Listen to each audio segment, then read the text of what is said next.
Hello, everybody. Today we have a very special day because we've got the great Paul Linn on the show. Lachlan Adair told me that I will not be able to get this man to talk any trash, and he is wrong. I will make him call somebody out by the end of the show, You're gonna and do it's going to be, he can't avoid it. In fact, I've got so many questions written, he will do it. Say hello to the it. people. What's going on? Thanks for having me on. Love the channel. You are growing like wildfire. Keep it going. All right. So the first question, I normally start it off easy and then I get more difficult. We will go straight into the difficult. Davit Samusha says he wants a rematch with you at 95 kilos. Are you going to ruin his entry into the 95 kilo category? Am I going to ruin his entry back into it? I would love that match. I have like the utmost respect for the guy, and like I'm like amazed at every next step that he makes in this journey. So for me, when I look at these types of matches, I've been blessed to get a lot of these legendary dudes. And he was the first one. And I didn't know a whole lot about him. And it just so happens that after that match, he has taken himself to absolute beyond legend status. So to be able to give him that rematch it would be a blessing.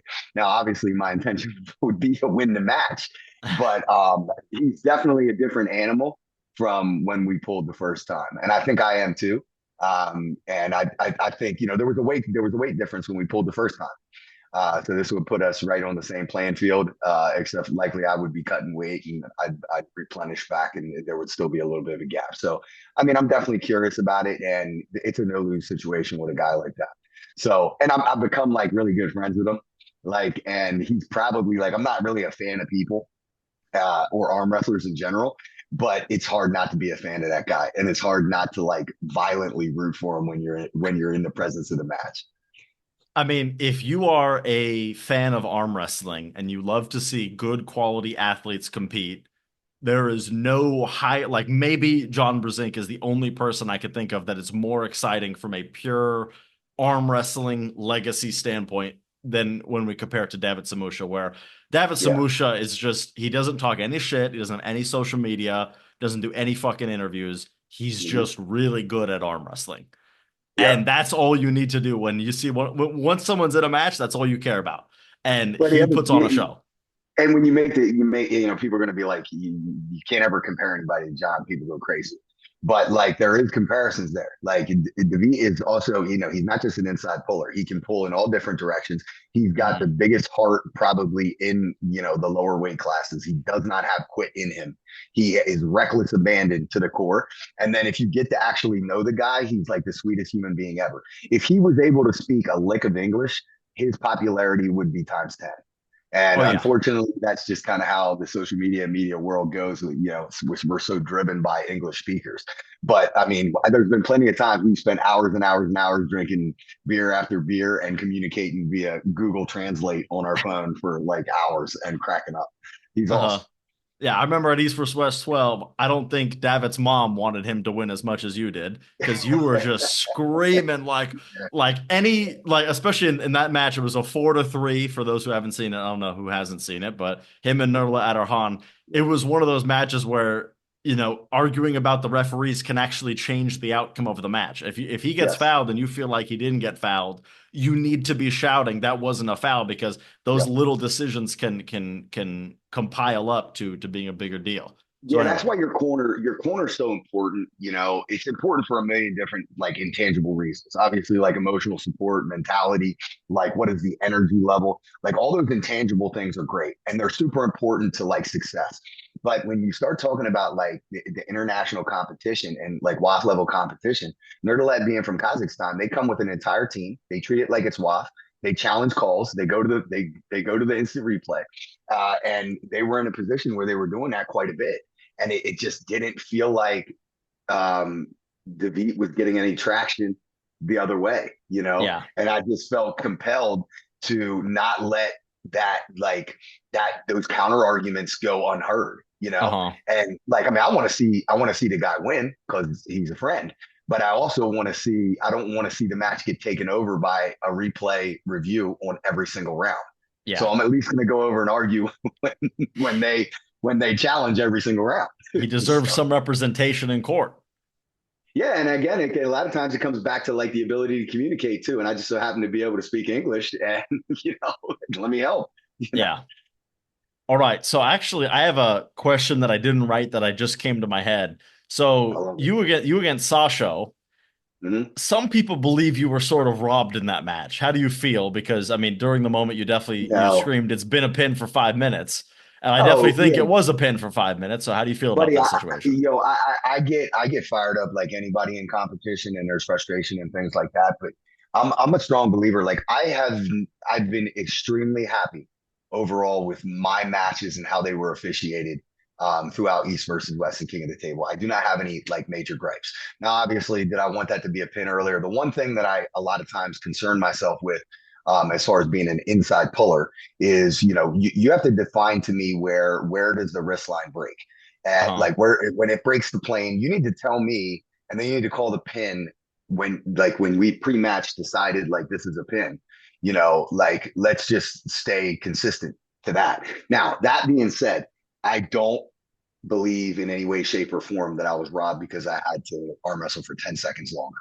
Hmm. I also know that Sasho made adjustments after that too, slight adjustments that made a big difference. And his gas tank was better. I don't go back to that and say, oh my goodness, I was robbed. It wasn't close enough to be able to go back to that. And honestly, I did not leave that match with any ill will towards officials or anything like that. But in those moments, of course, you're going to get fired up, especially if you're hanging off the table and redlining and your body's going into convulsions like mine always does. So Yeah. but no, I hold no. I don't think I was robbed at all. And I also am a strong believer that in any sport you need to take the decision of who wins or loses out of the hands of the referees. Period. Like football, there's a million calls that can change the outcome of the game. But if you win by such a great margin that they cannot affect it, then you've done your job. If you've Yeah. allowed the match to become so close that one call can decide it, you got yourself to blame. Yeah. Like the fact that it was that close was your fault. Mhm. Levan doesn't ever complain about the referees. So Nah, yeah, who just needs be to? like Yeah, Levan, just be stronger yeah, than him. So yep, and that's a great mentality to have to actually improve. Don't think about, well, if this call went my way, I could have won. It's like, no, no, no. Think of all of the things that you could have done to have made it 100%. not that close. Of course, you could be frustrated. I mean, I personally think you were kind of a little bit robbed. I think maybe that third round would have been a little closer had because I do think it was a pin. It was a pin for a couple seconds there and it wasn't getting called. So, but even Well, then, it's I made like, some mistakes too. Like when you really decompose the match and look at it backwards and everything like that. I made some mistakes. Like that match was so close that there were opportunities for me to not gas in other situations, get to the good side, save energy. Like there were other things that I did wrong that I go back and look at and say these are way more glaring problems than having to hang off this guy for an extra 6 to 10 seconds. You know what I uh-huh. mean? So like, and I think like the amount of time that I've spent in competition, not just arm wrestling and coaching and really looking at like sports and sports psychology and things like that come into it. I think it's really really important if you're getting ready to compete at any high level thing or something that you care about at a high level. You have to be able to come into that with the right mind state that you're not going to allow yourself excuses. When you allow yourself self excuses, you come in with like a pseudo fear, like what's going to happen to me. No, it's more like what am I going to do to affect my outcome. I only have however many variables that I can control. All I can do is focus on them. And if you can create that gap to be so big, or you are totally at peace with all the variables that you did control in the lead up, then the day of competition is pressure free. And I think that lack of pressure and coming in with like a clean mind state of like it's already the outcome's already decided based off the work that was put in. It allows you a freedom and a lack of stress that also helps you avoid mistakes in the moment. Hmm. All right. So next question, completely way lower stakes. You teach kids football. Do you ever have them arm wrestle? No, well, that's a lie. I don't have them, but I do have a table in the gym, and it's like, and I have put a sign on it that says, "Do not touch this table, or I'll kill you." You know what I mean? Like, don't touch the table. Like, I don't want them arm wrestling. Like when I'm not there, it's almost kind of like a disclaimer. But I would be lying if I said that they don't talk me into it at times. You know what I mean? And I started working with the little guys, and my son arm wrestles, right? He's 9 years old and he loves it. He goes to the state championships every year and everything. And we're working with the little guys, and they always want to get on there. So I do let the little guys get on there. Funny story.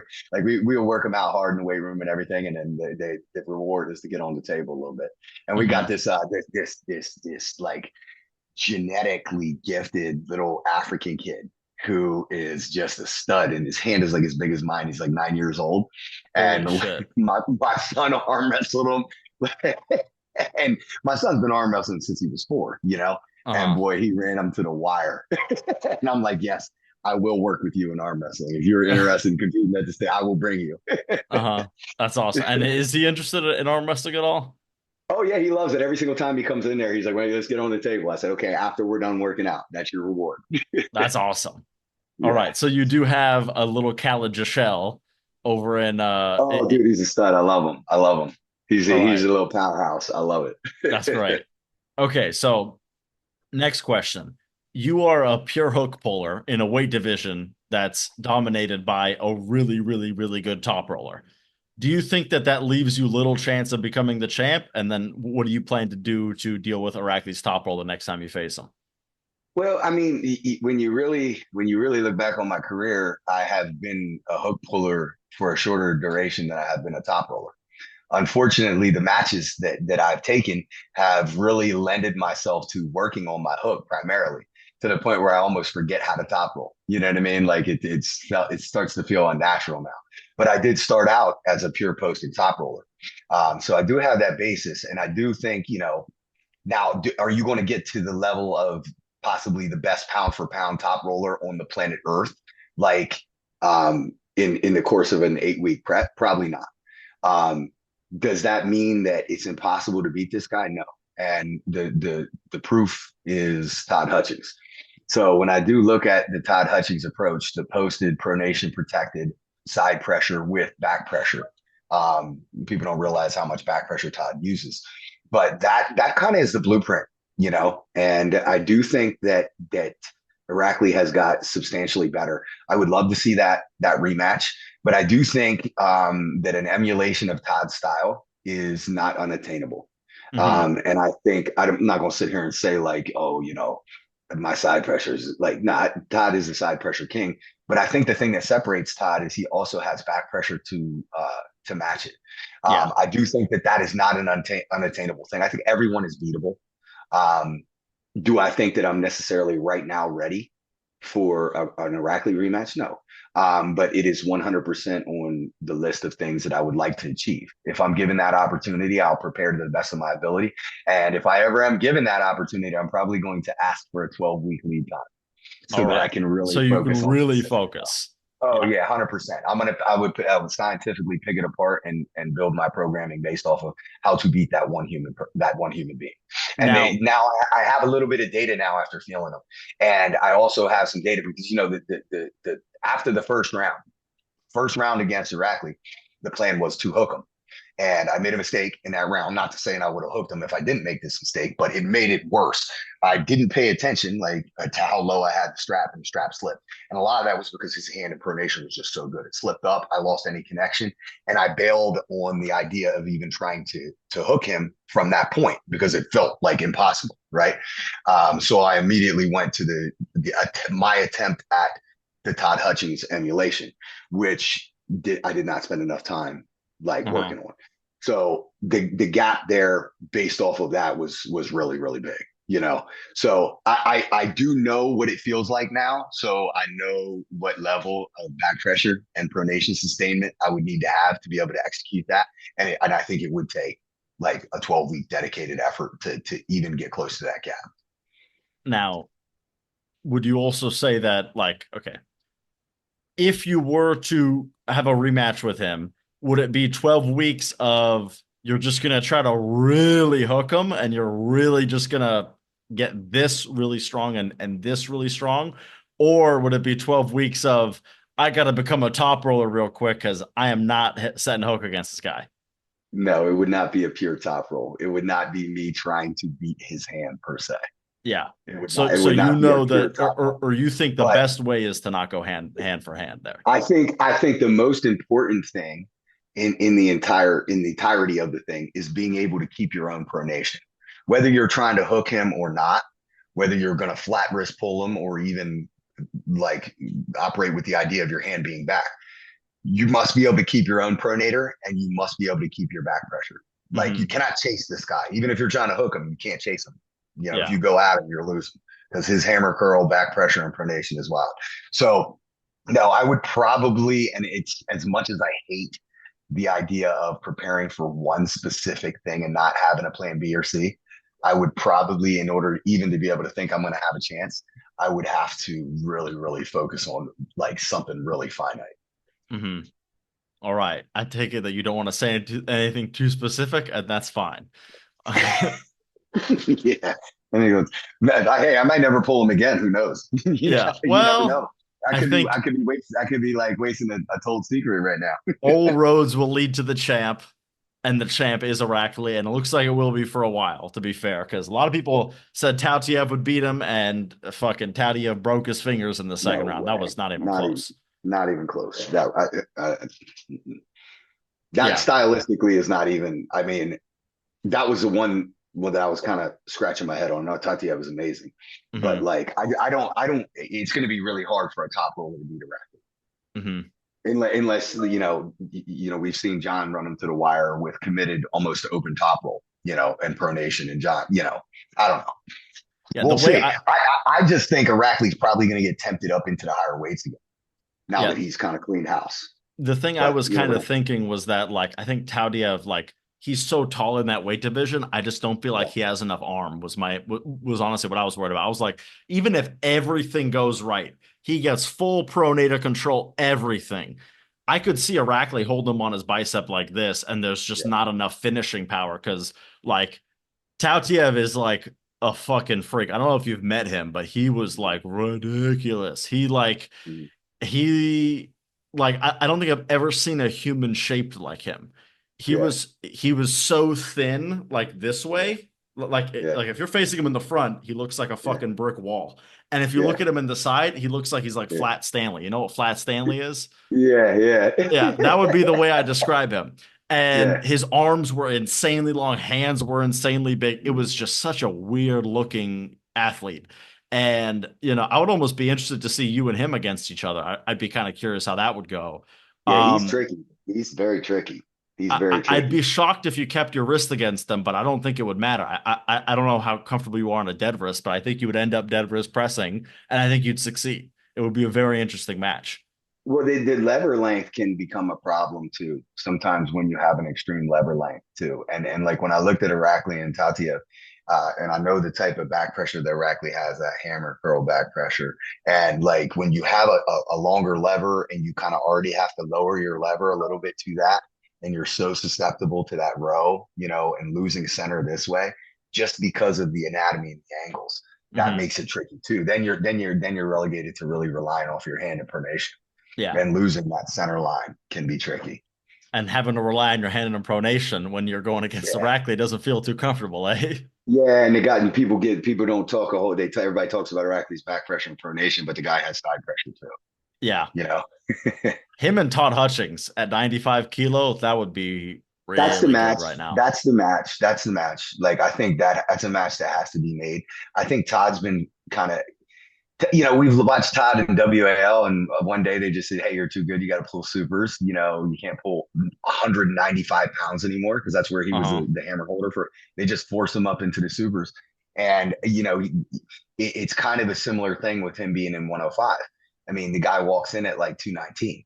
You Yeah. know, he's nowhere near the cap, but yet he's just pulling where the matches are coming. But I know there was at one point after my match with Sasho, he was vying for a match with Sasho because he feels very comfortable that he could win that, he could have won that title from Sasho. Uh-huh. So I mean, we've already seen him pull Irakli, which I guess was at 105 at the time, and I think that rematch is due. Yeah. And also, like, a lot of people don't know this, but he weighed in against Yoshi Kanai at, I think it was 98 kilos, fully Yeah, dressed. yeah, So, like, he's yeah. not It's even wild. cutting down to 95.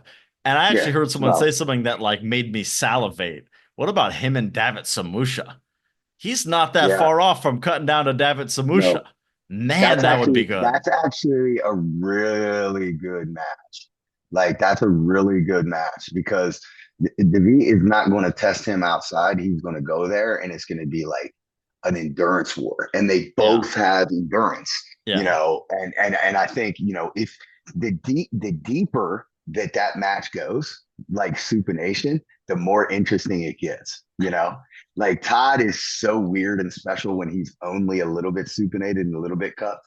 Like the pressure that he can apply there, the static pressure.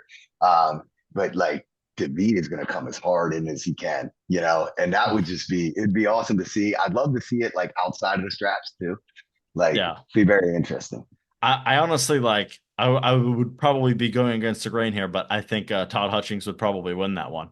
If he could I know, yeah, carry dude, like you don't bet against Todd against the hook puller. You don't.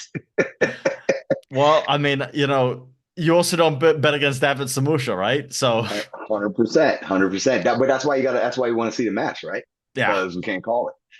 that one would be really good. But I'd be curious. I wanted to get Todd Hutchings on the show. If you're seeing this, Todd Hutchings, please come on, message me on Instagram. I would love to talk to him and have him I'm on. going to go see Todd on Saturday. You want me to tell him? Absolutely. Put a little word in Okay. his ear that Henry Naring's interested. He probably doesn't even know Yeah. who the fuck I am. I did talk to him at East vs. West 15, but Todd's pretty cool. He'll kind of do an interview with anybody. oh, You know what I he's the mean? And like, coolest dude ever. yeah, yeah, yeah. He's not a snob by any means. And Well, he'll have fun with your questions. I think he'll have a lot of fun. what's funny too? Here's a little Todd Hutchings story. So I was looking for him all over at East vs. West 15 because someone commented on one of my videos that I should measure his head. And I was like, that'd be funny. Yeah. I'll measure his head. So I'm looking for him all over. I'm at the buffet and I see his wife. And I was like, I know that's Todd Hutchings' wife. I was like, so that means that Todd must be around. I'm looking around the room. He's in the way corner without a single table near him filled. He's in the corner just eating food. I was like, I'm gonna be that asshole. I'm gonna go bug him and just ask, can I measure your head later? So I walk over Yeah. there. I go, can I measure your head later? And he didn't hear me say later. He starts taking out a tape measure, like, oh yeah, you can measure my head right now. And I was like, well, He I had need his my own tape measure. cameraman. He had his own tape He had measure. his own tape measure just ready. And I was like, well, I need my friend, and like we got to Oh get my a god. like he's such an engineer, just having a tape Yeah. measure on him because why not? Yeah. Um, but I'm like, I need my friend, I need to get a camera, I need my microphone, whatever. And then we think we were never going to get him to measure his head. Just before his match with Yoshi Kanai, we see him in like the warming up area, maybe an hour before, and or actually maybe 3 hours before, probably. And we're like, Todd, this is like the last chance. We need to measure your head because someone told me the moment he wins his match, he goes straight the fuck home. Oh He goes yeah. straight to his He's hotel out. room. He does an He's after out. party. He doesn't do anything. So we're like, this Mm. is the last chance to get Todd Hutchings to measure Todd Hutchings' head. So yeah, but Todd Hutchings was So like the you got coolest him. dude You got ever. him right before the match. You got him right before the match. You I measured got his him head right right. before the event started, not right Oh, before the okay. match. Because once the I event was gonna say, no started, wonder, no wonder that was such a close match. He messed his head all up before. Physically, you messed his head up, and then he had to go compete. Now we're looking at a 3-2 war. So you can yeah. say thank you for that, I guess. Anyway, but yeah, Todd Hutchings is a cool dude. Would love to have him on. All Yeah, right, he's awesome. next question. What are the top five most important lifts for a new arm wrestler to do? Like, are we talking about arm wrestling specific or general lifts? General lifts, but they could be arm wrestling specific as well. Just what do you think are the top five Man, most important exercises? first off, and I'm one of those believers. I'm one of those old school people that I believe that you need to also like you cannot. And then just people are going to disagree with me, but you need to have physical strength as well. So like I'm not going to give you five arm wrestling specific lifts, but I do think that whatever you deem as an important pulling lift, whether that be low rows or pull-ups are the standard, right? You need to be focusing on at least one and tracking one pulling lift at a bare minimum. So pull-ups are the easiest ones to do, weighted pull-ups, reps, however you want to track it. How much are you improving in your bringing something to you? Then you also need to be doing something where you're pushing something away. Well, why do you want to do that? Well, there's side pressure involved. Your pec and your delt are an important part. Your overall shoulder health and everything, being able to maintain center, you need to have some form of pushing exercise that you track as well. Beyond that, I mean, lift wise, I'm a big believer in the basics. I have so many tools. I have tried so many tools. It's like the tool graveyard around my cable cross at my gym. Like you can see everything from ever. At the end of the day, I come back to a thin diameter wrist wrench because you're going to get a little finger activation and you're going to get wrist flexion along with it. You can use it a million different ways to target different areas. That to me is like the holy grail of getting yourself starting in arm wrestling. You must be able to bend your wrist or you are going to have a hard time. Period. Yeah. The next piece is pronation. Pronation, rotation, however you want to look at it. Karate belt, however you choose, whether it's from a cable, whether it's from the ground, whatever, you need to improve your pronation. And that karate belt allows you to also work on your back pressure hammer strength as well, which is also a separate movement that I think you need to focus on as well for arm wrestling. You need to push, you need to pull, you need to pronate, you need to cup, and you need back pressure. All right. Thank you very much. And you know what's interesting? You said pull up as your first one. I just asked Travis Bajan this earlier today.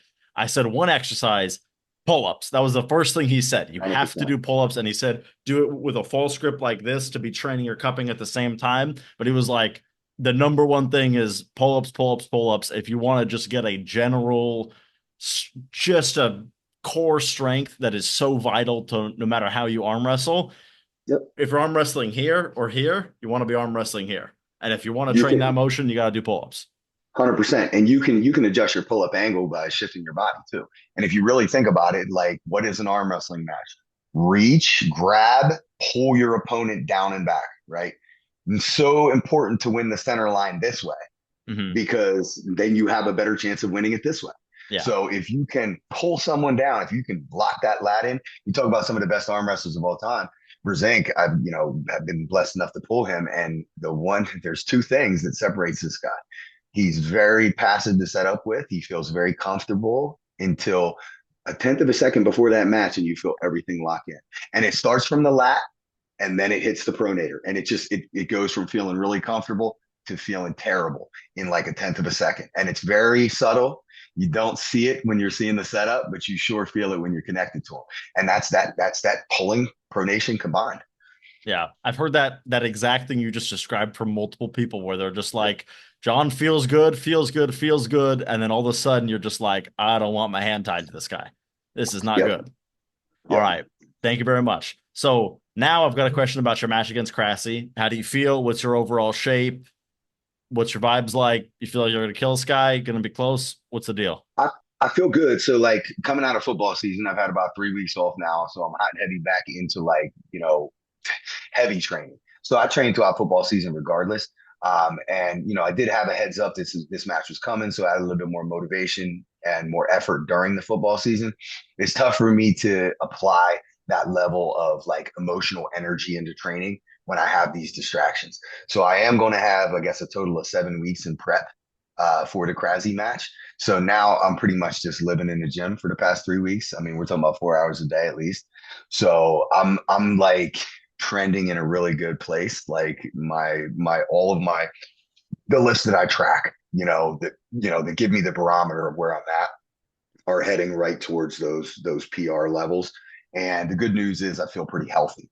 I've battled Mhm. like labrum issues and things like that. And the elbow is always an on and off issue, and I'm always getting it treated. But right now, knock on wood, everything feels good. So to me, what I've learned over time that sometimes the gym numbers and even like how you're performing in practice against your common barometers are less important than your overall health. Your overall health and the mind state that it gives you on the day of competition can be, I think, more of a percentage gain than the percentage gained in the gym. Mhm. Yeah, I don't forget. I think it was before your Lachlan match. You were saying like you would prefer to be a little bit under on the gym numbers, but feel really good than Yes. feel like shit and you're bloated and you're sick and all this stuff, Yeah. but you're lifting the heaviest weights ever. It's like, no, no, no. Yeah. I want to show up feeling like an athlete.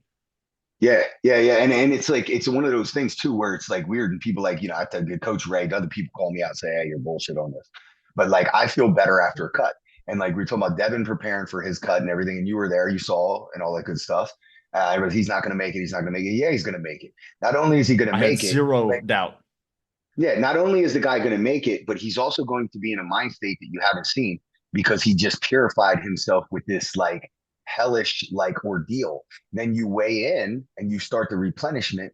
the carbohydrates feel like a drug, and you've already achieved something already. You're already 1-0 and you haven't competed yet. Like there's a mind state that comes along with the cut that you've eaten healthy. Now is the power level the same, right? Like are you physically as strong? Maybe not, but are you more mentally strong after that? A lot of times I think so. So I Hmm. think for me personally, I like to make the cut. Now, I don't like to do it, but I like the process and I like the result afterwards. So I think that all kind of plays into the same thing. Yeah, and like about Devon's cut, there was this idea that some guy who's been competing for 30 years doesn't know how to cut weight. And Yeah. it's like, Devon, this is what makes Devon such a interesting character. He managed to sell something that's uninteresting and boring for any Yeah. other athlete. It's just cutting weight before the match. Now, Everybody dude, does it. But he people love managed it to though. make it like, oh Yeah. my God, is he gonna do it? I'm just like, dude, this guy's been doing it for 30 fucking years. And the real truth of it is, People love if it. if it was They going love it. badly, why would he film it and show everybody how badly it's Yeah. going? So, You know? so this is a topic that a lot of arm wrestling fans aren't, because most of them are arm wrestlers, very, very interested in. I think a lot of people, I made the same mistake. People ask me like, all right, I'm going to cut weight, for this upcoming tournament. And I'm like, dude, you've been arm wrestling for 6 months. Why are you cutting weight? I did that. It's really, really stupid. I used to cut weight so I could pull a million different classes, in the amateurs, like it's dumb. But people love the idea and they also love the perceived like mental purification of it. They Hmm. love it. It's like it's a stressor. Let me see if I can do this. And then they like to see other people do it to see, oh, and this is how it's done. And let me emulate that and try it myself. So it's actually low key, like was a really good move. And I don't like the way Devin cut the weight. I would never cut the weight that way. I would never walk for 6 hours. That's wild. That would be Uh-huh. horrible. But some people would say the way I do it's horrible too. Yeah. Now you were saying that you shouldn't cut weight early on when you're competing. Is there a reason why? I don't think so. I think so. Like, if you want to cut weight to see if you can cut weight without having a competition on the back end. Just give yourself a date and say, "Can I make the weight?" Um, then you can do it. And then you can also see, what is your physical outcome. So when you put that level of like effort into something, like you then are assigning your result in that tournament or that event to that level of effort. And it can be defeating because, especially the first time you do it, you don't know how your body's going to react. And if you're competing for something that only matters to you, maybe it's like, second tournament, like you need to get all of that experience out of the way. Like get those wins and those losses, those ready goes, get all that out of the way, get your body used to being conditioned to training and everything else. Why are we cutting weight and depriving ourselves when we haven't even reached like a conditioning level yet? And I've kind of watched guys cut weight and not have the result they expected and then be dejected for a period of time. So it can Hmm. be detrimental. I believe you save it for the bigger events. Like people are like, well, people ask like, how low could you get? Well, it depends on how important the match is. Like, yeah, I could make 90 kilograms. I strongly believe if I needed to, I could make 87, but it would have to be a really big, a really big carrot for me to chase to do that. I can think of But a really big carrot that weighs about 85 kilograms. How interested would you be in that carrot? I don't want to do that. No, it would have to be like, so it's not necessarily even about the opponent. It would be more like one of those WAL days where like, okay, if you can make this weight, you stand a chance to win that $20,000 or Hmm. something. You know what I mean? Like the cost benefit analysis would have to be there. Yeah. So you wouldn't want to run yourself ragged just to beat Davit Samusha. No, he got to come to me. He got to come to me. All right, I'm getting I'm closer to coming you here too calling because I'm someone not out. I'm getting 95. closer to you calling someone out. I'm There like, you I'm go. like right here. You're right All right. there, huh? My phone's dying. You only got 12% to get me to call somebody out. All right. So we're about halfway through the interview. Should the people at home subscribe to my channel? Absolutely, 100% without a doubt. If you watched this far, you should already be subscribed. If you haven't and you've watched this far, pause the thing and hit subscribe and then share it to one of your buddies. There you go. So they should also share it and they should like it. Absolutely. All right. So between Davit and Sasho, which opponent do you think was harder? Sasho, because I lost. Hmm. And in that instance, with Davit coming back and being early on, like I blew that one round trying to slip last second. Like that match was 100% a tough match, but I also did some really dumb, like amateur stuff in that match Uh-huh. beyond the mistakes that I made against Sasho. So I think, Sasho at that point, that was a harder match for me. Not a whole lot. But there were some aspects of the Samusha match that were harder, being that it was my first time there, just getting used to those ready goes, the setups, and the European speed and all the unknowns. So that I think weighed on me quite a bit. And actually, I did some silly things, like I tried to hook with the guy without the strap. Stupid move. So, but no, I those two guys, and then the way that Davit handled Sasho just shows how far he's come since that first match. Yeah. Yeah, because I mean, both of those matches were pretty much you being or against Davit and or you and Sasho, he was 51%, you were 49%. I mean, that was right there. On Yeah. another day, you could have beaten him 3-0. It was that close. And on another day, he could have beaten you 3-0. It was a really, really, really tight match. Okay, so next question. Who would be on your Mount Rushmore of arm wrestling? Oh my goodness. Like John, right? Of course, like that's a Obviously. no-brainer. Um, you know what? I hate being a slave to the heavyweights, the super heavyweights. Hmm. Like I think guys like Cobra Rhodes, from the earlier eras, the Engin Terzis, the Rustam Babayevs, like I have a soft spot for those lighter weight classes. But I also know that like the super heavyweights are the ones that they drive the ship. Mount Rushmore has what, four faces on it? I mean, Four geez, that's hard. faces. That's Yeah. hard to narrow down. You got John, right? That's a no-brainer. I'm putting Cobra on there. I'm putting Levan there too. He's the now, and I think he will be the then or the past later on. Yeah. And he's the He'll be highest that. form ever achieved in arm wrestling. And there's got to be Yeah, a trophy for that. gotta be. And other than that, I mean, man, I just I think Rustam Babayev is like what he did in WAF and the duration that he's done it and the form that he's in now. I think that he has a lot of tread left on the tires. And I think that he earns a spot there too if we're not looking at the super heavyweights. If we are looking at the super heavyweights, then a lot of people are going to say Alexei Vovoda or Denis Saplinkov based on popularity. Um, I just look at it through a different lens. Yeah. Devon's probably on a lot of people's. Oh yeah. What am I even saying? Are you kidding me? I'm an idiot. Yeah, I'll take Rustam off. We'll put Devon on for sure. And Yeah. mainly because of what Devon has done in the past few years. Yeah. Mainly because of that. So he got all that criticism. He's hiding from Europeans. Well, he went on a mission to beat every European, and And he now basically did. He he's taking it lost to to a whole Levan other level only. now where he is making it like personal with all of Eastern Europe, Hmm. which he's continuing that. And I think that he is thoroughly cementing himself in the discussion for the LeBron James to the Michael Jordan. Hmm. Yeah. I mean, the only people he's lost to is Levan twice. Everyone Yeah. loses to Levan.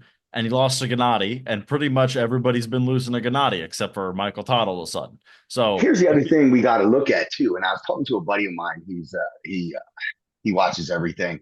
He's into her arm wrestler. He's pretty much in tune with some stuff. And he was talking about like Devon and Devon's approach and stuff. I'm like, why is he doing?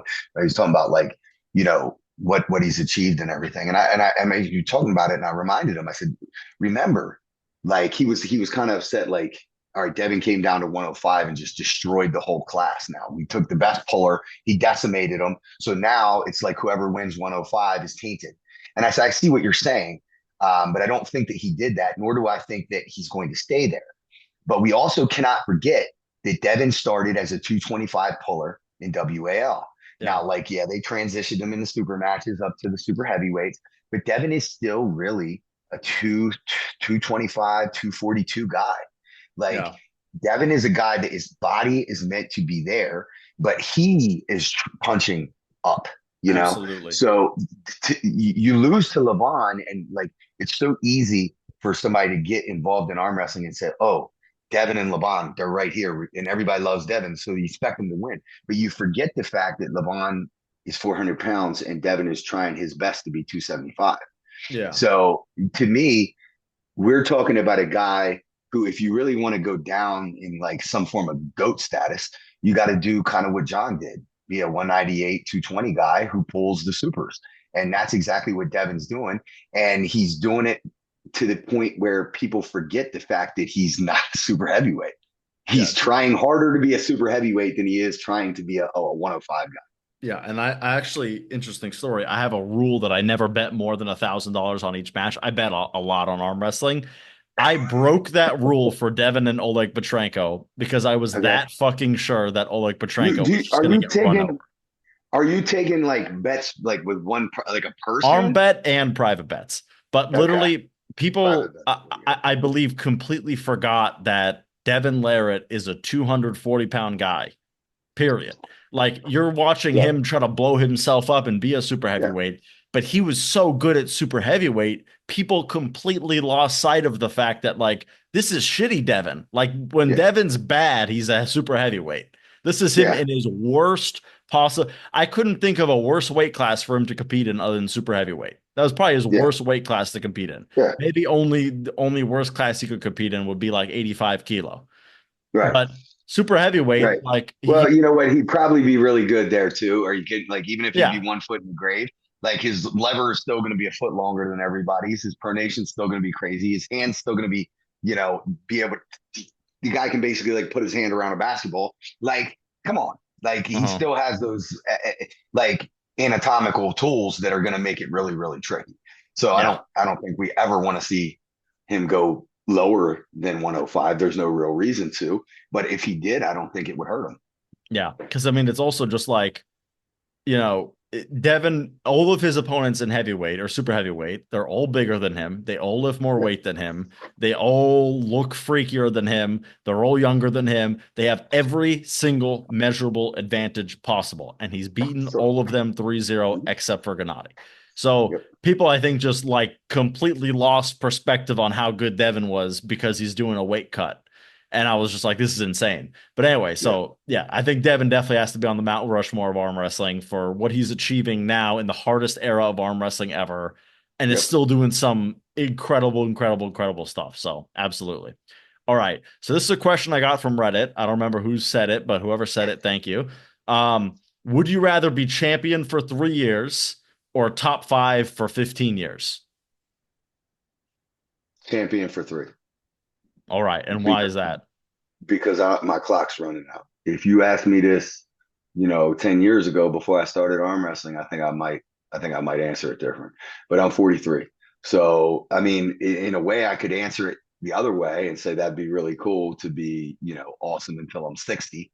But um like the way life works and everything, 3 years at the top would be a larger achievement, I think, with how much time I have left.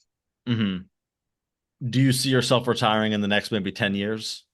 No, no. I mean, what's retirement mean?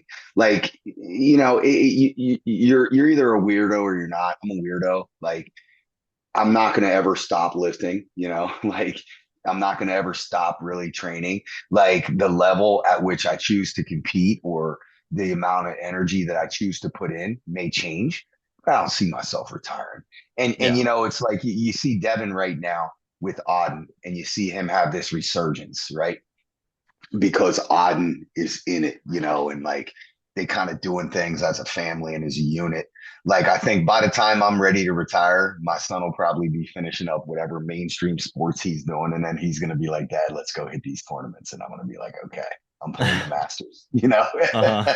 So yeah, I don't think I don't see myself walking away, especially because we're in like the renaissance of arm wrestling. Who knows where we're going? Unless Yeah. something really weird happened and I got jaded, which I don't think that's going to happen. But Hmm. Maybe you become a pickleball world champion. I don't know. You yeah, fall in love. now I got to do something. Yeah, but now I don't think I can play pickleball now. I think my elbows are so messed up. I used to play racquetball. I can't play racquetball. I can't throw a football anymore. I throw it underhand. It's disgusting. Really? Wow. So you're a football coach who can't throw a football because you I arm throw wrestle it. so damn I throw it. much. Have you ever seen a referee? They throw it underhand. They spiral it. It's a beautiful thing. I can throw a football about 50 yards underhand, and I Really? can throw a Wow. perfect tight spiral. But I cannot. I have no more range of motion this way with the Well, okay. labrums and Off stuff. So camera, we there's were talking no. about content for you to Yeah. upload, we would all love to see a video of you underhand throwing a football 50 yards. That would be Oh, something easy. beautiful to see. Yeah, I could upload. I could upload just throwing for like our linebacker drills. I'll sit there and I'll throw this thing, and they'll do drops, and it'll be like maybe 50 reps, and I'll be whipping it 30 yards on a on a rope, That would be underhand. awesome. And it's tricky. They're all the new guys that I have coming in.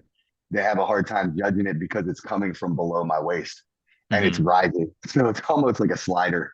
Yeah, because if you throw a football, it's like this. You're used to throwing down. It's Uh-huh. coming down, ball, now it's coming up at you. So All right. Sorry for alienating the European viewers. We're having an American moment here. All right. yeah, How's your left arm? Will you ever take a match on it? If so, sure. who? Sure. I mean, my left, you know what, like it's like it seems like when one arm is banged up, the other one compensates. And I've had times where my left has performed really, really well beyond what I expected to. Unfortunately, right now, with the labrum issues, now that this one's feeling good, this one is the problem, big time. So my Hmm. range of motion is really weird, and my side pressure on my left side is very much impinged. But my left is much different than my right as far as the coordination level. But when it's healthy, the sheer like the inside, it can only go inside. There's really no other options. But my hand, my flexion is pretty good. When I get turned in, I'm pretty good there when I have all that side pressure. So yeah, I would love to take a match. I don't think that East versus West or King of the Table is going to be beating down my door anytime soon for a left-handed match, but there are opportunities in the States. So I'm sure I'll be taking one here or there down the All road. right. That would be awesome to see. Okay. Who are your favorite arm wrestlers to watch, and who are you not a fan of watching? Man, I love Samusha. We already know that. We've already covered that. As far as like entertainment level, I also really like to watch Alistair Decha. Like I know some people like criticize him for like trying too hard and everything, but I like it's pretty genuine with that guy. I've enjoyed some of his matches being wars and everything like that. So I like those two guys. Obviously, we all love to watch John. The only downside of John is if he loses, it's like devastating. You know what I mean? Like I love to watch him when he's winning, but like if he is in a losing battle, that one hurts more than anybody Absolutely. else. Yeah. Yeah. Because also every Um, time I'm worried that it's the last time. I fear every time he fucking gets handed that microphone that he's gonna tell me, I don't think I could do this anymore. And I know that he'll never truly retire, but to hear him say that would like break my heart. yeah, yeah, yeah, and it's like have you been there for one when John lost? I have never And met John, and that's like my oh, number one geez. guy I want to meet. Well, we'll sort that. Yeah, I've been to ones where the match didn't go his way, and you could just feel like the oxygen being pulled out of the room. Hmm. And then like if you have to pull afterwards or something, it's like, oh my goodness, what do I do now? You know what I mean? Yeah. Like that can have an intangible effect on everybody in the room. So yeah, I love to watch John. Who else do I like? I like Mindaugas. I like to watch Mindaugas. When Yeah. Mindaugas is in one of those really highly contested wars, I love that too. I love Mindy. Who do I not like? I don't know, man. You know what? And this is gonna be unpopular, but as of now, I have not really liked to watch Levan pull much because it's usually Wow. so one-sided. And my most favorite matches are the ones where it's contested. Uh-huh. And it's kind of like a polar opposite thing, like of like when the match is contested, I love watching them. I love watching them. But when it's so one-sided or he's so comfortable, you know, uh, I like to see, I really like to see those like I really enjoyed the Hermes match, and Yeah. I was like expecting Levan to win, satisfied that he did. But then the drama at the end was really nice. And I really liked the Devon match because there was just that glimpse of him, maybe having something. I Yeah. just enjoyed the second match more than I enjoyed the first match. Oh, of course. And, Yeah. so many of other of Levan's other matches, just being one sided, he feels like that invincible thing. So Hmm. it to me, it's one of those things where like, how the heck can you say you don't like to watch him pull, but yet he's the biggest draw? Well, that's kind of the thing, isn't it? You know what I mean? Like we want to watch it, but we're desperately wanting it to be like entertaining. And Yeah. it's almost like I'm a huge Mike Tyson fan, right? I grew up, I love Mike Tyson, and there was parts of it that like I want Mike Tyson to win. I want him to win in the first round. But there's still that part when he has that, 35-second knockout He that wants to I'm be like, geez, Buster I Douglas. just bought that pay-per-view. You know what I mean? I Yeah. just bought that another pay-per-view for 35 seconds, but it's what I wanted, but it was still 35 seconds, Uh-huh. $69. So that's the comparison I would make. Now, I actually have a very unrelated to arm wrestling question. Who's your pick on Jake Paul versus Mike Tyson? This is happening. Don't, We're don't, filming don't this on you the even 14th ask of me. November. All right. Yeah, don't you even ask me because you already know I come out to Mike Tyson's same music, man. I come out to the DMX intro. I love this guy. I love his mind state. He is like the one human being. Like if you said like, hey, who is that one person you'd like to have a beer with and pick their brain for 1 hour? I would not hesitate to say Mike Tyson. There's for a million reasons why. I love the guy. I love his mentality. I love his struggle. I love his process, everything that he's gone through and what's brought him to where he's at. I will never in my life pick against Mike Tyson or root against Mike Tyson ever, especially not against Jake Paul. However, I don't know how much you know and if this is 100% true, but I heard that the contract is tiered where the longer Mike takes the fight, the more money he makes. If this Oh, is in okay. fact the case, yeah, I heard it from Joe Rogan. I heard it on Joe Rogan early on. I don't know if they restructured the contract after Joe called it out, but he stands to make a bigger percentage the longer the match goes. So taking it all the way to 8 rounds, he gets his max of whatever 20 million, where Jake gets more. So if that is the case, this is not even a match. Now, if Mike comes out and knocks this dude out in the first round, like he says he's doing, and he passes up, $18 million or whatever the difference is going to be, he is the Oh, biggest savage ever to live. And I will love him that much more forever. But I feel like I don't know if this is a real match. We watched him, Mike, do a little exhibition match with Roy Jones, and that was very disappointing. Obviously, we all watched anyway, but I really hope that the way it's being billed is how the match actually goes, and Mike knocks it out in the first round. yeah. I know people are here for arm wrestling, but we're talking a little bit of boxing today, I guess. I just hope it's a real fight. I would Yes, love to see a real fight. They're both trying to kill each other. I want to see a genuine fight. I want to see good boxing. I want to see fair boxing. And I'm not a boxing fan at all, but I know everybody is watching this, which is why I'm fine to talk about it on the show. Because even though everyone's talking shit, oh, this everybody's is so watching it. stupid, everybody's fucking watching. The one thing everybody My is doing with this fight is watching that shit. So, my 9-year-old has had the dang date circled on the calendar. And of course he's 9, so Jake Paul, he's telling me he's trying to convince me that Jake Paul, like, and I hate Jake Paul, right? And he made me like watch the Jake Paul documentary, and I was like, okay, I kind of like this guy now, but I still really want to hate him. You know what I yeah. mean? But he like convinced me a little bit on Jake Paul as being a real boxer and everything. And so I'm doing my counter arguments like, come here and watch this Mike Tyson video. Mike Tyson's greatest knockouts. Listen to this interview. Look at his walkout music, and now he's a lockout like Mike Tyson. So like Uh-huh. we are very much ready to watch this fight tomorrow. Yeah, because these little kids, they ain't even seen the bite fight. They don't even know how fucking ruthless fucking Oh no, Iron I Mike is. showed They've him. got no clue. I showed him, baby. I But showed once him. they see that, they're like, okay, Dude, Mike Tyson ain't just some washed up old dude. He is a genuine killer. there are certain things that you remember exactly what happened in your life based off of that historical moment, right? Like 9/11, right? I know exactly what was happening during 9/11. Like, Yeah. there's that fight right there rings the same way. I could tell you everything I did in that day before when I watched that fight, and Uh-huh. where exactly I was at and like what was going on in my head to a T when I Yeah. saw that whole thing unwind is wild. Well, anyway, so your official pick, you're gonna be rooting for Mike Tyson, Mike Tyson, hoping man. Mike kills him. Yeah, 100%. You don't bet against the GOAT, man. You don't bet against John. You don't bet against Mike. All right. Thank you very much. That was awesome. All right. What is your most controversial arm wrestling opinion? Oh, is there a direction on it? Like, I You could don't just know. be That anything, thing. like it could be about training, could be about this guy is going to totally dust this guy in a match, whatever. Uh, Controversial arm wrestling opinion. Um, I don't know. I forgot you're a politician, so now it's like you have No, 10 ideas in your I'm head, just and you're trying to like, "Oh, I think. don't I'm know." trying to think what is controversial. Like, is there a real current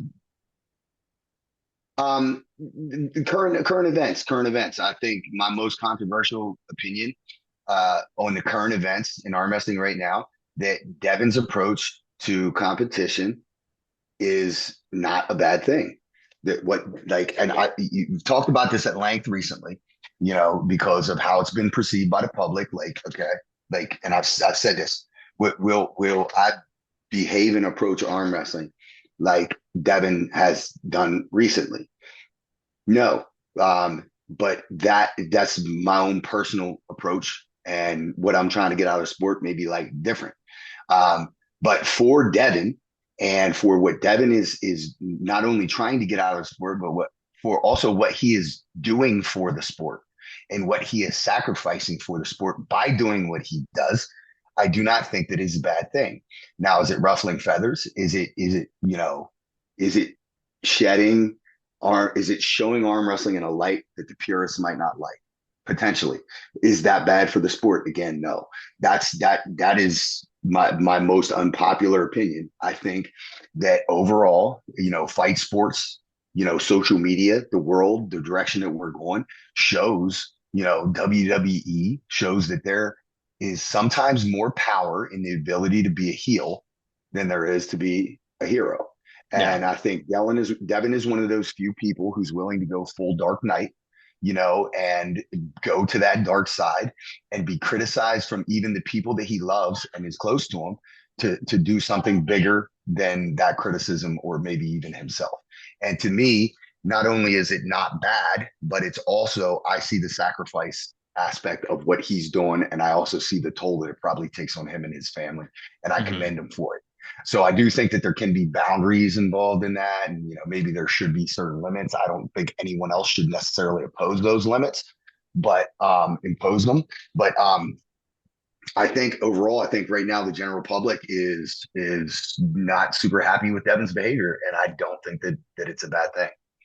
Yeah, I think people don't actually realize when Devon isn't on a card, it sells half the pay-per-views.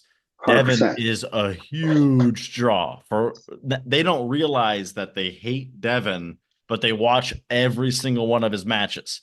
Every single one. Look at the fucking YouTube views. They don't lie. Look, go to East vs. West. Look at the most viewed videos. They're all fucking Devon until I think you get down to like sixth or seventh or maybe eighth place before you get a match that doesn't Hundred have percent. Devon. Well, and So we talk. It's so funny. Like, I think people are starting to really understand. Some of like the elite arm wrestlers starting to understand. I think it's very hard sometimes in different cultures and whatever to really understand your own valuation. Like, and be real with yourself. You got to be able to be real with yourself. Like, what am I worth? What am I worth to show up on a card, a pay per view, wherever it may be? And that there is no other human being on the face of this planet who arm wrestles who can compare themselves to Devon's valuation. Devon's valuation is probably that of almost half of the arm wrestlers on that card combined, if not more. mhm. So, and that's the truth. And you know what? That comes at a price. And even as good as John was, and as much of a legend as he was, his valuation is nowhere near Devon's. You know, Yeah. so like there's a burden that comes along with that. And Devon's fighting spirit and how far he's willing to go to actually win a match, whether take the dark road of the psychological warfare and everything, and also even like the intention of playing the heel, like that stuff takes a toll, but it also adds to his valuation. Hmm. Yeah, I completely agree. I think Devin deserves a thank you before people complaining about him, generally Yeah, speaking. Now, not saying he's perfect, but he does so much. Like he'll do 100 things right and he'll do five things wrong, and people will just say, "You can't believe you did these five dude, things wrong." And I'm that's just like, dude, everybody. he's doing a That's lot of good. everybody. Okay, yeah, You know how it is. Listen, you could win 100 times, and people are they're gonna focus on your one loss. And most people who are competitors are gonna do the same thing to themselves. yeah. If you're gonna be great at anything, you got to be your own biggest critic. Hmm. All right. And I think Devon is that. So my most aggressive question, where you will have no choice but to slightly call someone out. Who is Okay. an arm wrestler that you are confident you will defeat? Pretty, pretty. Yeah. Who's the Pretty best arm arm wrestling. wrestler you're confident you could beat? Oh man. Confident. I mean, so I pretty much, for the most part of my game is like when you start talking about like the psychological stuff, it's really important for me to the hardest preparation I have is when I truly cannot get out of my head that I am a favorite. That I have been that when I'm at a point where I have actually drank the Kool-Aid, the world might be telling me that I have no chance of losing. That is the hardest possible scenario for me. I have very rarely been in that position, but the times when I have been closest to that and the biggest favorite, sometimes were my least favorable outcomes. So it's important for me to tell myself that I can't beat anybody and I'm a bum. And when I'm training, that's kind of what I put in my head. But what I would say is I do feel pretty confident going against anybody who is willing and wants to, or is more one dimensional going into a hook around Okay. my weight class. So that I'm confident against. I'm confident that I can at least compete with that style of puller anywhere around my weight class. So, So I got the Krasi match coming up. I think on paper it's one of those matches where people are going to say that I'm the favorite. They're going to use that arm wrestling math and they're going to say Lachlan, and they're not going to see the big picture and they're going to paint me as the favorite, which makes it tricky. But Krasi has achieved so much that I'm going to be able to paint myself as the underdog for sure. That said, that is a match that I love. Like I love because it's an opportunity to pull against someone whose style matches up with mine. So I mean, there was zero hesitation accepting that match, and that doesn't mean that I thought it was going to be a walk in the park. But yeah, that's when I wanted. So I feel good coming into it, and I feel good pretty much. I think with my ability to be able to compete with anybody who is going in the same lane as me, close to my weight. so in a really, really, really roundabout way, you said you're quite confident you'll beat Krasi. I didn't say quite. I said I'm confident that I have a chance. Okay. What about Todd Hutchings? Oh, Todd is like the guy that uh, I most try and emulate. Um, Exactly. he is like, I his West Side Barbell approach, the conjugate method, and everything is not necessarily my cup of tea, but the movements that he does with the conjugate method, I have adapted quite a bit, and I love um, I love training with the guy. I love picking his brain. I'm going to go do that on Saturday. But again, I do not want to, I have absolutely zero desire in pulling any North American until my opportunities with the Europeans run out. I would much rather pull Rustem for a third time, or I'd much rather pull Sasho again, or maybe meet Samusha, or, any of these other guys that are out there before I would ever want to compete against Todd. And Mhm. does that mean I think I have a chance? Probably not. The guy is weirdo. He's a weirdo. And Yeah. practicing with him doesn't mean, if you can make him work a little bit in practice, doesn't mean you're going to beat him on the day Yeah. of competition. I think he's a Especially total because different. because he's mean on match day. I think Todd's one Oh of those yeah. guys that's probably a little nicer in practice than when it comes to a match, he's a little more devious. We talked a lot about like what he thought he needed to improve on over time and what he's improved on. Now you see this guy viciously hit. You watch it like his career years past. He's trying to catch people. He's trying to turn people. He's losing his hand. He's losing center. He's losing the go. But he, as of late, he has committed to making sure that he is not out hit. And imagine all that side pressure coming down on you or directly sideways when you miss the go. Yeah. Because I mean, he stood against a Krasi match where, you know, every match he's like, he Yep. wanted to actually stop right in this. He wanted to be the first mover. He wanted to win center. And it's ironic that a guy who's so side pressure driven always loses center. It's just such Yeah. a weird, like Todd Hutchings may have the worst win rate when it comes to this movement in a match. He basically always loses here, but then wins to here. Well, So it's weird though too. But like when you pull him and like his style of pulling, like when you look at your European shoulder forward style of hooking, Todd's shoulder almost never totally commits forward. It stays forward, but because of that, we're talking about a guy who is okay being right here with that static bicep and back pressure, and then dragging and engaging side pressure and shoulder after that. And yeah. it's in like my I think some of our comfortable spots are very similar. So do you think it would be a good match that you have a chance of winning, or he's still too much? Maybe when he's like 65. All right. And you'll be 50. 50 and 65. Yeah, That yeah, right there that'll is be a weird, right? perfect American arm wrestler match right Yeah, there. we can do that thing like in like a anti-aging clinic or like a nursing home. It'd be awesome. Thing We is, have ventilators, Todd's such a IVs. freak. At 65, I think he's gonna be better. That's the problem. Dude, I he don't said to actually me think he's an easier last match. time we practiced, he said like no joking, no nonsense, no bullshit. I think I got 10 years left. I'm still getting better. He Yeah. said it like I think he is still getting better, which is just matter of fact. such a weird sport. And the other thing is too, Mhm. I bet 10 years ago he said, I've got 10 years left in me. So who the Yeah. fuck knows how much longer he's actually got, right? He probably didn't think at 48 that he'd be a world champ at 57. Yeah. Yeah. So How about it, man? it's How very about it? interesting.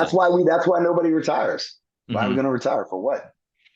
Well, unfortunately, I'm at the end of the questions where you have any chance of calling someone out. So, Lachlan Adair, you were correct if you're watching this. I did not get Paul Linn to call anyone out, but now we're going to do a little Yeah. bit of match predictions and we'll call it a day. So, that sound good? Okay. Yeah. So go ahead, send Lachlan at $20 you owe him now, and me and him will have a beer in Atlantic City. We did not put any money on it, though. Oh, come Um, on, Lockie. all right. So, Levan and Jerry. Man, Vegas money says Vegas odds say Levan. For My sure. gut and prayers and hope and the fact that we have not seen Levan face a flop wrister says Jerry. And I'm gonna be rooting really hard for Jerry because I love Jerry. My only concern is again if Levan can just kind of grab him wrist to wrist and go sideways. If Jerry can at all in any way, shape, or form get his wrist underneath Levan, we're gonna see some fun stuff and it's gonna be awesome. And I can't wait. Yeah, that's gonna be one where, like, I'll be there in Atlantic City, and that room is just gonna be filled with energy on that Yeah. first round. And Levon has the potential of literally, like, if that first go fucking sucks, it will Yeah. just instantly Yeah. close down all the hype and energy, everything. It will just be like, oh, I guess Levon's Mm-hmm. gonna win. Okay, Yeah. but Yeah. it would be totally awesome if one of two things happen. One, I could see Jerry trying to press and he can't, like, it's wrist on wrist and he just gets outside pressured. Then in the Yeah. next round, him going, okay, motherfucker, I'll turn you inside.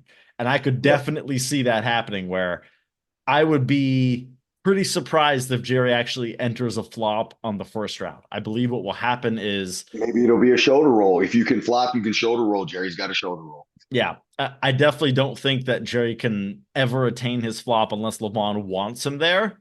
Mhm. I think Levon could fully block it just with enough of that supination that you Yep. can't even get that going on. Yep. But may not matter because I think Jerry may be able to turn him inside. And Jerry loves a hook. A lot of people don't Mhm. understand that he is not a Mhm. flop presser. He's a hook Yeah. puller who flop presses Yep. because you force him to go there. But he Yep. is not unhappy if you want to go inside with him. He flash pinned Yep. Gennady in a hook like bad. Yep. So you don't want to go in a hook with Jerry, but it's you also don't want to go in a hook with Levan, eh? So it's going to be interesting. Yeah. I love it, man. I think this is one of those bucket list matches. I've always said we need to see him against Jerry, and we need to see him against Michael, and Yeah. then we can call him the greatest of all time. But we have to see him against those two moves before we can call it. Now, thoughts on Mike against Hermes? Because if that match happens and that goes the right way, we will be seeing Mike and Levan. Oh man, I think right now, Mike. I think when you really look at like the trajectory Mike's on, and I talk to Mike's very often, and I really love like where his mind's at, and where his energy's at towards the sport, and how he's kind of let go of a lot of the stressors. I think Mike is one of those guys who has really fell victim to a lot of outside stuff, like things that happened prior to a match. Like hype and things, just all those outside stressors, and even those in-match stressors like referee calls and the energy. He can be susceptible at times to those things, but he's really kind of given them to God and just said, hey, this is going to be what it is. I'm going to go do all the work and I'm going to show up and I'm going to compete and I'm okay with it. And I believe that I'm on a higher mission. And I think that has made him a dangerous person. And I think that has actually put him into a spot that I don't think we have seen out of this guy. Now, that said, Hermes is, Hermes gave Mike trouble back in the day when he was, 100 kilograms. So Yeah. obviously, Hermes is a different animal. And if you really think about like a traditional top roll with side pressure and the ability to be able to finish, like he's kind of built short arm, side pressure, he should be able to win it. But man, I just think where Mike is at right now, physically and mentally and emotionally, I think he's on a crash course with like the number one guy, whoever that Uh, winds up being. yeah, like for me, like when I think about this match, I get like ripped apart. It's like Mm-hmm. I'm being ripped apart because I think traditional measures, you have to think Hermes will win. Mm-hmm. But I'm also being ripped apart because I've talked with Michael so much, and he's Yeah. clearly he's clearly doing so much better than he's ever done. He's Yep. clearly on a great mental space. He's training right, he's eating Mm-hmm. right, he's thinking right. It's like literally I would take Mike in any other match without any second guessing. I don't know if he's going to beat Hermes. It's the only thing that's eating away at me. I don't know if he could beat Hermes, I but I got I really got want Mike, him to. man. I got Mike. You got it, boy. He's different right now. Hopefully that happens on the card where I can be there and give him as much positive energy as I got in that moment. Because I think he's doing some special stuff. And I think that's also part of like, I think it could be like preordained that like, who knows how these matches are going to go, right? When you say like, oh man, well, what happens if Jerry beats Levan? Well, then that shakes all this stuff up, right? But Hmm. I do think that at some point in time, Mike is on a crash course with Levan. Yeah. We're going to have to see it. We got to see it. There's no way around it. Hmm. And it's also just interesting that Levon, Jerry, Hermes, and Mike, you add Mm-hmm. any four of them up together, it's interesting. Yeah. Like literally, there's Yeah. no way to piece them together that isn't a fucking great match. You get Jerry and Yep. Mike, that's awesome. Jerry and Yeah. Mike for like the 800th time, it's going to be 30 minutes long. It's going to be great. Yeah. You get Levon and Hermes, one of the greatest matches ever. You get Yep. Hermes and Jerry, that's awesome. Levon and Mike, that's awesome. There's literally no Yep. bad way to cut it. So the fans win at Yep. the end of the day, right? And then you also got the X factor that I believe is walking around out there that nobody's talking about as much as they should, which is Vitali. And I think Hmm. Vitali really is kind of been like the redheaded stepchild of that super heavyweight class. There's been a lot of people talking about how good he is, how dangerous he is. And then we see him in such a huge, dominant looking form, competing so well on the left arm. Come on, man. His right's got to be right there, too. Yeah. You throw him in that mix, then that adds a whole nother variable for potential matches. Hmm. Yeah, it's gonna be awesome. The fans are getting to eat for sure, and there's gonna be a lot more events in the Yep. States too, which is great for us. Oh All yeah, I right, love it. Brian and Eddie, Brian Shaw. easy. Yep. That's the It's all full about analysis. yep. It's all about who's taking it serious and who's not, and then who has the genetic and anatomical advantages, and it's clear cut. Yeah, I Now, mean he's very that being focused. said, I really hope that Eddie can make it a competitive match because that's going to be important for viewership. There's going to be a lot of new eyes watching who are there to see that match, and they're going to want a little level of entertainment. And we don't need any fake entertainment. We don't need anybody giving anybody a little bit of rope for entertainment purposes. And honestly, I don't think Brian Shaw is in this sport to do that. I think he is going to do like any good arm wrestler would do and win as efficiently as possible and stay as healthy as possible. The only Yep. problem with that is we might lose a little bit of the entertainment factor. Hopefully Hmm. we don't. Hopefully Eddie is trained up and Neil is taking care of him to the point where he can at least get a stop and make the thing interesting. But I do Yeah. think it's going to be one sided. I don't say that based off of any information that I have firsthand. I've never pulled with Eddie, but I pay enough attention and I just have a feeling it's going to be one sided. Yeah. I think that's what most people's assessment is, but we'd all love to see a close match, right?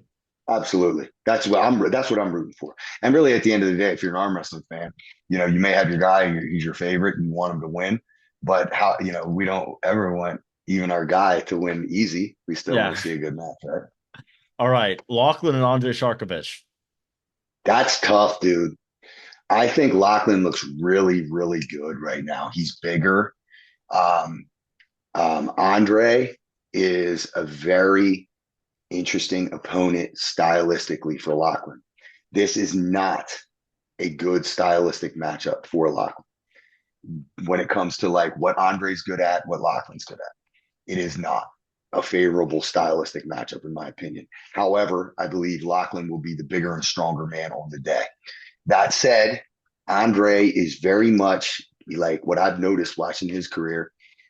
He's very much peaks and valleys. Like sometimes he'll show up and you'll be like, whoa, who is this dude? Like, and I've seen him, against Jerome Loud. I thought Jerome was going to be able he just crushed him. There's been guys and there's been times even when I practice with him, like, whoa, and a lot of that I think has to do with when he's bigger and when he's not. I think the good news, I don't know what the weight cap is for this. It's I'm assuming it's 105. yeah. And I wouldn't be surprised if they wind up, on competition day, both of them are bigger. Uh-huh. So I think that could play into it. I think the size, I think, may favor Lachlan because he looks bigger. And I think he'll cut a little bit of weight and he'll recover a little bit better. But man, that's a real interesting one. It's the toss up. I think Lachlan will be the stronger man on the day. But I think that Andre has a very tricky style that Lachlan might have to win ugly.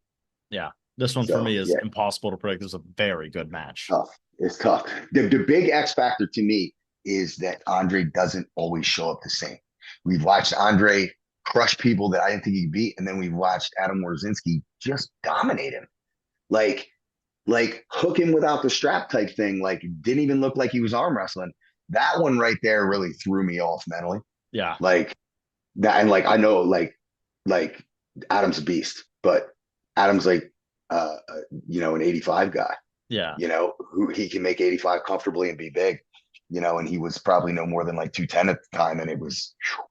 So I don't know. It's a toss up. Yeah. All right. John and Rustam. Man, we just talked about this the other day. I won't bet against John, but if I'm making Vegas odds, I think this, based off of John's activity, recent matches against stylistically similar guys, this is a tough one, Yeah. and just like the common denominators, guys that I pulled, that John has pulled, I do think that Rustam is probably the hardest to top roll. Like, and seeing John with Krasi, and John not really being able to get enough into Krasi's hand to be able to top roll him, I think Rustam might be tougher on that aspect to actually, like if you're going to beat Rustam, I think you got to beat him inside, Mm-hmm. or you got to be Irakli. Like you have to be that level of top roller, and he might be the only person that can top roll him at that weight on the planet. Yeah. Because I So mean, I think you got to beat him inside.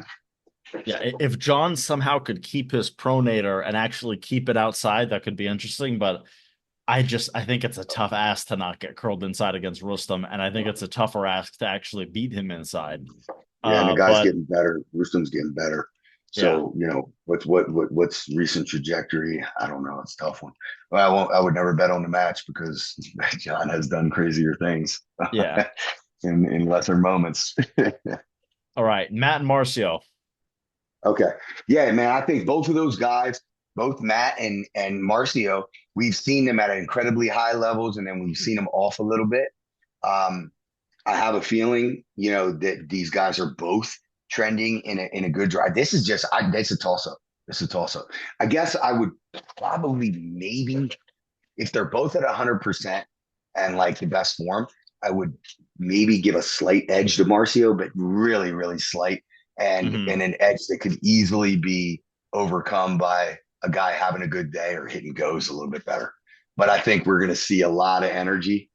I think that's Oh going to be yeah, really entertaining. I think Matt getting fired up could bring some cool stuff out of Marcio. And it'll be like a little blast from the past mm-hmm. with some of the old matches. Yeah. That'll be a lot That's of it. fun. Me not knowing about that match, that's good. I get to learn something new right now. That's cool. All right, now finally the main event of the evening: Paul Linn against Krasimir Kostadinov. The main event. You mean the prelim match? Oh yeah, I don't know, man. I'll tell you, it should be a good, entertaining match, right? Like if all things go the way they should go, it should wind up going where everybody wants it to go, and then maybe a stop, and then things get really weird. I mean, that to be honest with you, that's what I like. That's what I would like to happen. I would like to be in one of those kind of career defining gut check matches. Obviously, if things are going well on my day, I'll try to compete as efficiently as humanly possible. But win or lose, I will be happy if it's an entertaining match. So I think the match should deliver what it's billed to deliver. Mm-hmm. So we'll see. We'll see. I'm interested in testing. We'll see. You truly are a politician because you just found the nicest way to say that you hope to destroy him. I would like to compete as I would like to compete as efficiently as possible. That should put that on a fucking t-shirt right there. I hope to compete as efficiently as possible. Yeah, I mean, I hope it's a good match, and I either that or I want you to drill him to the pad 6 times in a row with zero resistance with that American crowd. Well, that's what we want, That's what we want. And what I came into the Lachlan match with a similar mind state, like not knowing, hey, how's this going to match up? I don't know, a bunch of unknowns, a bunch of unknown variables. But if I can impose my will and things are going my way on the day, I'm not going to take a whole lot of chances, Yeah. because I think there's some things that are great for entertainment, like you can let a little bit of rope out here and there. But every time you do that, and especially when you pull later in rounds and things like that, you're running the risk of injuring yourself, injuring somebody else. So sometimes it's best to just finish the match as efficiently as possible. And if it stops, then you risk all the injuries. Yeah. Well, I hope you complete the match as efficiently as possible. And I want to say thank you very much for doing this interview. I appreciate it greatly. Krasimir, I asked him to come on and he didn't join. So because of that, we need the whole crowd, everybody chanting for Paul Linn because Krasimir didn't want to come on the show. Yeah. Yeah, right, I like that. Thank you very much for doing this interview. And you have anything to say to the people before you leave? Hey, guys, again, I'm going to say it again. Like there's certain channels out here that, look, like arm wrestling's booming, right? And you watch this whole thing to the end, you listen to all my dumb stuff. Like, after listening to this guy, that he is not only doing great for arm wrestling, but he is taking it to another level with the interview game. So there's no other channel to recommend when it comes to straight up interviews for arm wrestling. There's nobody out there doing it better. So make sure if you like this interview, there's going to be a million more with much better arm wrestlers than me coming up. Subscribe, turn the notifications on, and watch the guy. And if you don't want to watch the whole thing because it's dumb and we're talking stupid stuff, he timestamps it. Go click the thing you want to hear about. There you go. And I only paid him $100 to say that. So that was mostly an honest endorsement. All right. Thank you very much, Paul. I'll wait for my check in the mail. Thanks, Henry. I appreciate you, brother.